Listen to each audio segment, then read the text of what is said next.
Watch where you are looking. Watch where you are looking, because our eyes sometimes can get us in trouble. If we rely upon the eyesight, the grass sometimes looks greener on the other side. If we allow our eyes, they can sometimes get us in trouble. Watch where you are looking. In Genesis chapter 12, Abram was in Bethel and Ai. He built an altar there and called on the name of the Lord in Genesis 12 and 8. Then a famine came, and rather than trust God to provide, he fled to Egypt. I want to pause right there. It says, and then a famine came. Then something unexpectedly came, and instead of Abram trusting in God, he relied upon his instincts, and he left.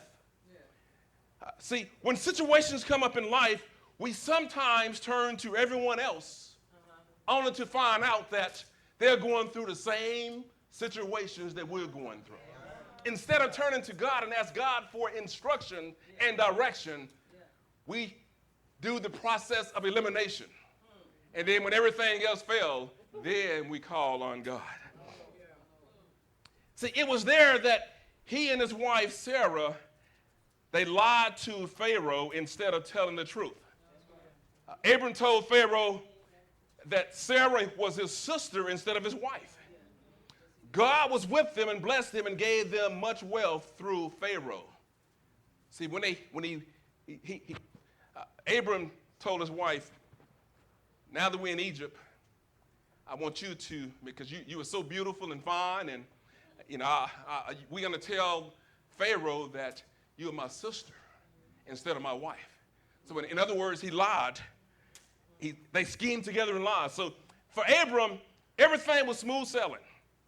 After his return to Canaan, there was a conflict between him and his nephew Lot.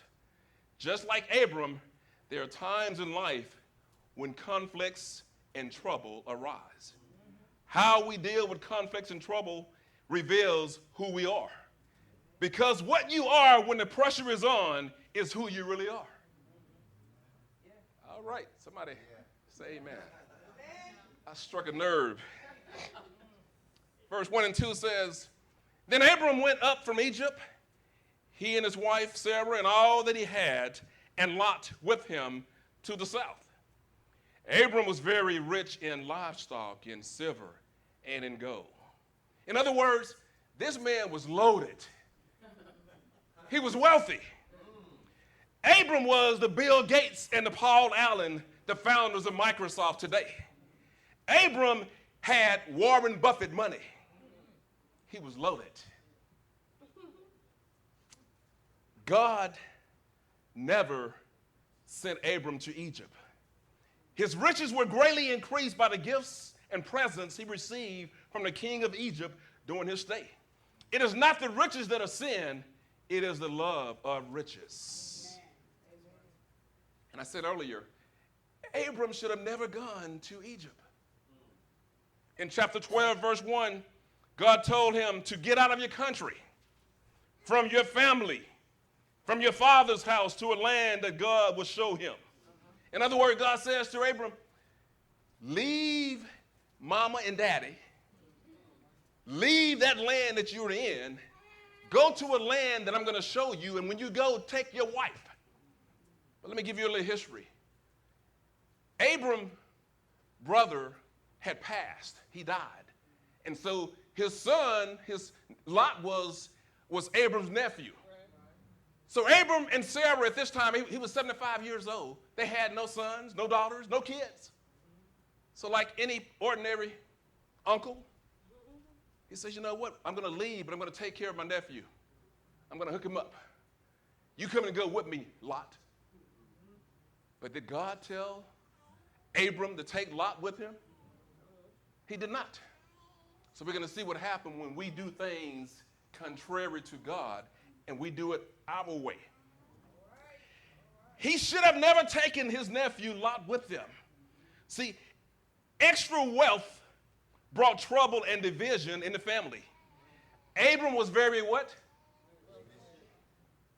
He was already being blessed by God, even though Abram had not shown much faith in God. So verse 3 and 4 says, and he went on his journey from the south as far as Bethel, to the place where his tent had been at the beginning, between Bethel and Ai. And he went on his journey from the south as far as Bethel, to the place of the altar which he had made there at first. And there Abram called on the name of the Lord. Don't miss this nugget here. To the place where his tent had been at the beginning. You see, sometimes we have to go back to the beginning when we first found who God was. Sometimes, we get so preoccupied and inundated with stuff in our lives that we sometimes forget who God is. But God says here, go back to Bethel. Bethel is a place where it means what? House of God. Abram, go back to the house of God, the beginning, where you set up an altar. You set up a place that you worship God. He was first in your life. Go back to the beginning. See, sometimes, we don't know how to handle success in life. Some of us don't know how to handle wealth in life. And the reason being, that's why we sometimes only give so much, because God knows what we can handle. But here it says, go back to the beginning. Go back to the house of God. See, extra wealth brought trouble and division in the family. Anybody know what I'm talking about? When you have extra wealth, mom and them folks, dad and them folks, nieces, nephews, cousins that you never knew of, they know that you have a little bit more than they have. So what can you do for me? So here it says, extra wealth brought trouble and division in the family. Trouble and division don't sound too good together. So verse 5 and 6 says, Lot also, who went with Abram, had flocks and herds and tents.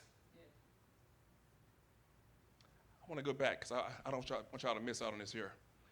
Because Abram he was rich. He had what? What did he have? Wealth. But what kind of wealth? Stop. The brother had gold and silver. Okay? Gold and silver get a lot of folks undivided attention. Lot, on the other hand, probably didn't know how to handle gold and silver. But he still had a whole lot. Why? Because Uncle Abram took care of nephew Lot. He also was blessed with cattle and herds, and they had tents. And they also went in and they inhabited the land. So there were Canaanites and Hittites and all those ites we're going to talk about later that were part of their blessing. Oops. Verse 5 and 6 says, Lot also, who went with Abram, had flocks and herds and tents, and the land was not able to bear them, that they might dwell together. For their substance was great, so that they could not dwell together. So now that they have more than they ever had, more than they need, it says that their substance, their material wealth, caused division in the family. What was the cause of the problem? Lot's presence would bring new problems. The cause of the problem, both Abram and Lot had gained much wealth and power. See, when stuff and things control us, then we're headed for trouble. When stuff and things, wealth, controls us, it's got the best of us. It has a foothold. It has you in a body grip. It controls you, everything you do. And that's what happened with Lot here. Watch where you're looking. Matthew 6:19 and 21 says, do not lay up for yourselves treasures on earth, where moth and rust destroy and where thieves break in and steal. But lay up for yourselves treasures in heaven, where neither moth nor rust destroys and where thieves do not break in and steal. For where your treasure is, there your heart will be also. And verse 7 says, and there was strife between the herdsmen of Abram's livestock and the herdsmen of Lot's livestock. The Canaanites and the Perizzites, they dwelt in the land. And in case you don't know anything about these ites, the Canaanites and the Perizzites, they were evil and wicked people. They believe in idol gods. They believe in idolatry. And so you wonder, you got these heathens following you around. And we're going to see that the first thing that took place, the strife, the trouble, the conflict and fighting, see, their problem remained unresolved and eventually developed into friction. God told Abram in chapter 12, leave his father's house and only take his wife, not Lot. A separation had to occur. It can be difficult for two families to live in the same house without fighting, especially when you have two grown-ups who are not married. You got a grown-up nephew and a grown-up uncle and a grown-up aunt. So verse 8 says, so Abram said to Lot, please let there be no strife between you and me, and between my herdsmen and your herdsmen, for we are brethren. We're brothers, we're brethren. We are of the same family, the same household. Please let there be no strife. See, they were brethren. They should love one and respect one another. His relationship with Lot was more important than his stuff and his wealth. That's critical. His relationship with his nephew was more important than the stuff that they accumulated. The same is true concerning the church. John 13:35 says, by this all will know that you are my disciples if you have love for one another. See, most of the problems in the church would and could be resolved if we would just remember we are brethren. In the church, there should be peace and love between members. But because we have a sinful nature, trouble often arises. Ephesians 4:32 says, and be kind to one another, even as God in Christ forgave you. See, the heathen were watching Lot and Abram. The Canaanites were living around them. They were watching them, and they were evaluating their religion. These are supposed to be Christians. They're supposed to be God-fearing individuals. The world is watching the church. They want to see us fall. They want to have an excuse for not joining the body of believers. They want an alibi as to not joining NDBC. But Abram did not want to fight with Lot. So many times when a young man becomes of age, there is strife in the home. Both the father and the son want to be the authority. The only way to solve the problem is for the adult, this adult son, to move out and establish his own home. It may sound cold, but God told Abram from the beginning, don't take your nephew. A separation will occur. You either do it my way or the highway. And we're going to see here that it took, not in chapter 12, but in chapter 13, now Abram is going to finally say to his nephew, it's time for a separation. Y'all getting quiet on me. Okay, I want to make sure. Verse 9 says, is not the whole land before thee? Wow, that's a profound question here. Lot, is not the whole land before thee? All of this land we have, and we're going to fuss and fight about whose land this is? He says, check out the man here. Lot, separate thyself, I pray thee, from me. Separate thyself, I pray thee, from me. If thou wilt take the left, then Lot, I will go to the right. Or if thou depart to the right, then I will go to thy left. In order to avoid friction, Lot if you want the land to the left, then you take that land. Lot, if you don't want the land to the left, then you take the land to the right, and I'll take the left over. See, Lot, you choose, and I will take what's left. Abram was the one that God gave the inheritance, but look at Abraham. Look at Abraham here. It says, Lot, it's my land, but to avoid arguments and debates, you take what you want. What do you do when you can't get along? Sometimes the best thing to do is simply go your separate ways. Why spend all your time fussing and fighting? Verse 10 and 11 says, and Lot lifted his eyes and saw all the plain of Jordan. Watch where you're looking. Lot looked up and saw the plains of Jordan. The land was fertile and it looked good, plenty of vegetation and lush. And he saw the lights. He saw Las Vegas. And he looked over to the other side and saw the desert. He saw the cactuses and the coyotes. And it's like, oh my God, if I have a choice to go to Vegas or a choice to go to the desert, I'm going to go where? Vegas. Watch where you're looking. But it looks so good. Oh man, it's going to get juicy here. It was well watered everywhere. Before the Lord destroyed Sodom and Gomorrah, like the garden of the Lord, like the land of Egypt, as you go towards Zoar, then Lot chose for himself all the plain of Jordan and Jordan east, and they separated from each other. Watch where you're looking. Lot's presence will bring new problems. So now we look at Lot lived by sight. Okay? Lot made his decision based upon what his eyes saw.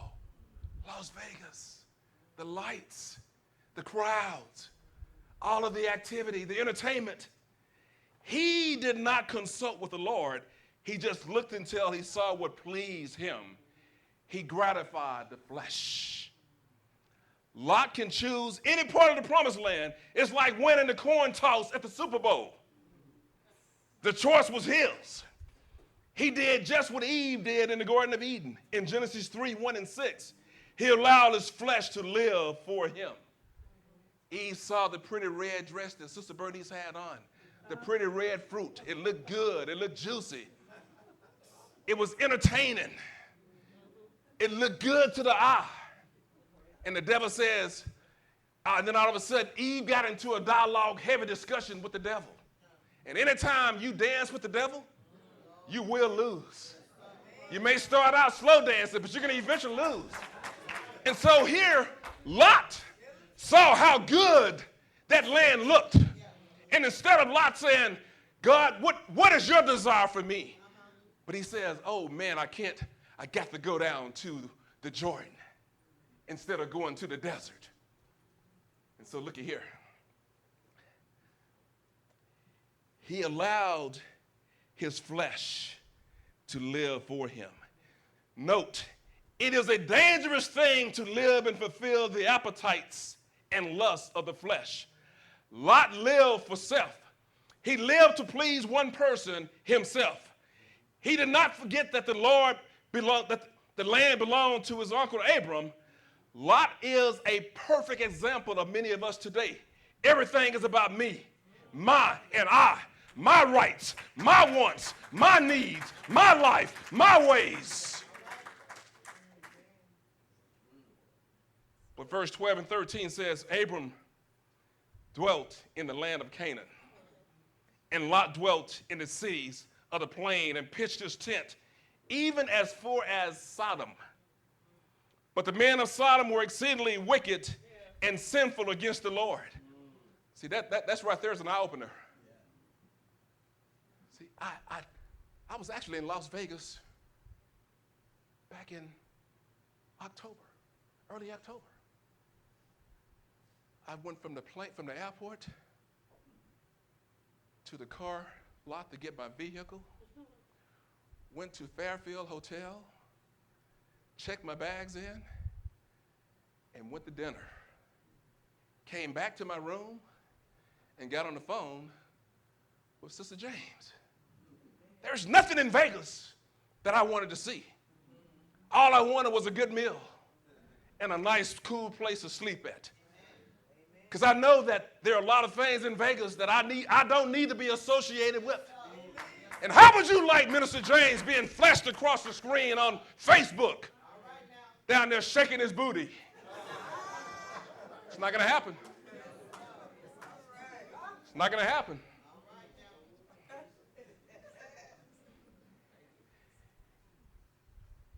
Abram, a man of faith.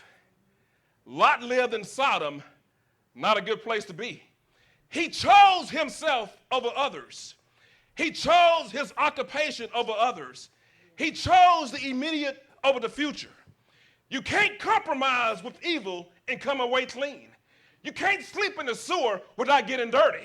You can't dance with the devil without paying the devil's price. Lot chose the wrong path and with the wrong attitude because he couldn't see the evil of Sodom. It didn't bother him. His eyes were filled with the desires for the lush fields of the Jordan Valley. Abram's choice brought him blessings and honor. Lot's choice cost him plenty. See, Las Vegas offers all kinds of pleasures and thrills. It promises wealth and luxury, but also like Sodom, Vegas is a place of sin and wickedness. It is even known as Sin City. You can be anything you secretly want to be in Las Vegas and do anything you secretly want to do. What happens in Vegas stays in Vegas.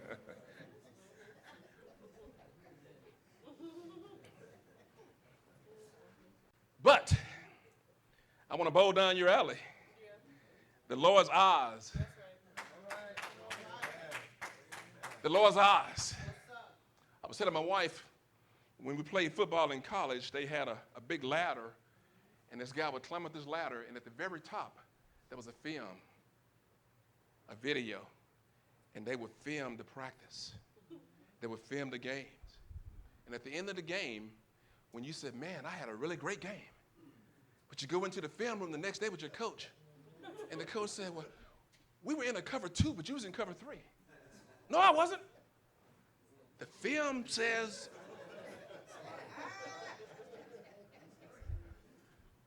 the eyes of the Lord is watching. Some of us were here in North Dallas, but I decided to take a secluded trip to Las Vegas, thinking I could hide and do what I want to do. But the eyes of the Lord says, I saw you down there. Yeah. That's right. Watch. What? Yeah. Watch where you are looking. See, verse 14 and 6, as it come to a close, says, and the Lord said to Abram, after Lot had separated from him, lift your eyes. Whoo, man. Come on, somebody. He waited until Lot left. And he says, lift your eyes. I believe that Abram had been praying and calling on the name of the Lord, and now that his nephew Lot had chosen the best piece of real estate. Location, location, location. Oh man, I can just sell this piece of real estate and make a ton of money. Location, location, location. Oh, but you don't realize they get ready to put up you name it. So he says, lift up your eyes and look from the place where you are. Look where you are, Abram. Yeah. Look to the north. Oh, look to the south. Look to the west. Look to the east. God took him around the globe. Did a whirlwind around the world here. He says, look, northward, southward, eastward, and westward, for all the land which you see, I give to you and your descendants forever. Although Lot chose the best piece of land, it's not his. The inheritance was not his. Because of you, he came with you, he got a piece of the pie. But the inheritance, all of the land, is going to be yours. Somebody say, it's my land. It's my land. This land is my land.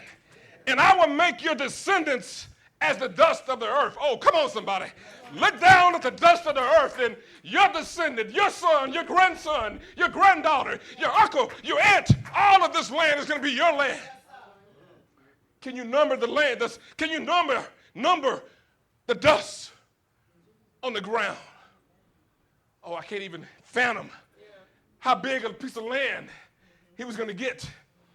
So that if a man could number the dust of the earth, then your descendants also could be numbered. See, I find it interesting that God does not speak until after Lot has departed.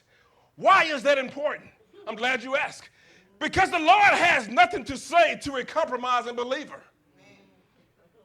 You can have Sodom or you can have the Lord, but you can't have both. I'd rather have Jesus than the silver and the gold. I'd rather have Jesus than stuff. Why? Because the stuff is going to evaporate, and the value itself is going to diminish. It's going to deteriorate. But only what you do for Christ is going to last. So he says, if I had said this around Lot, he can't comprehend it. You see, the Spirit and someone who's not of the Spirit, they can't go together. They can't comprehend it. So he says, I'm going to wait until you leave and say, you know what, Abram, you remember the conversation we had? You remember the covenant that we had? You remember the promise that we had when I said that this is going to be your land, I'm going to bless you? Your son Isaac and Jacob and all of them are going to be blessed? But now he's into this dialogue. And I remember just like it was yesterday when I got laid off in October of 2011. And I went on an interview. I took a month off. I said, I'm going to take a month off and just have fun, relax. And then in November, I went on an interview. And the interview went well. It was a smaller company. And man, I just knew I had blew them off the map. And they said, well, you know, what make you want to work for a small company like this? I said, because my values have changed. I don't need to make what I used to make. I want to work. And a week and a half later, I got the notice in the mail. Sorry to regret to inform you. We went in a different direction. I was angry, upset. God, what were they thinking? I was a man. But God says, no, you're not. You don't want to go there. I got something else in store for you. That's better for you, son. If you go there, it's going to take you years to get where you want to be. But God, I'm looking here. I see it. No, you don't. You only see part of the vision. I got a better vision for you. Wait. Pray. Fast. Seek me. Then and only then, I'm going to give you what I had planned for you. I wouldn't be where I'm at today if I had gone then. See, he says, you go here while I go there. Somebody can get that. See, you right here, but I'm going over there. There's a better blessing over there, but you want to be right here. Oh, I'm trying to give you a word right now. He says, so Abram, the thing about it is when God make a promise, oh man, it's a handshake. I don't need to sign anything. When God make a promise, it's a promise that he's going to keep. I'm going to bless you. All you need to do is wait on the promise. It's coming. It may not come when you want it, but guess what? He's always on time. He's always on time. I'm glad that God don't see the way I see. The mistakes I made in life, God said, son, I told you if you would just wait on me, I would give you the desires of your heart. But we sometimes get in so big of a hurry. Then and only then we fall on our knees and we look up. And when you look up, the blessings start coming down. God says, when you consult with me, come on, somebody. Lord, I'm going through a storm, but you know what? I see that the storm is going to soon pass. Why? Because you said, peace be still. What? Who can say to the ocean and the winds, peace be still, and all of a sudden, calmness come? Only God. Peace be still. You might be going through a storm. You may have been laid off, but peace be still.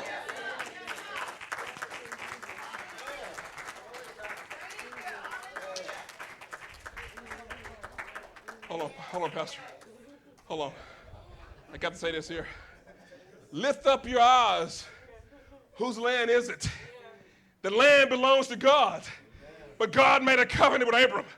This land is your land, an unconditional promise.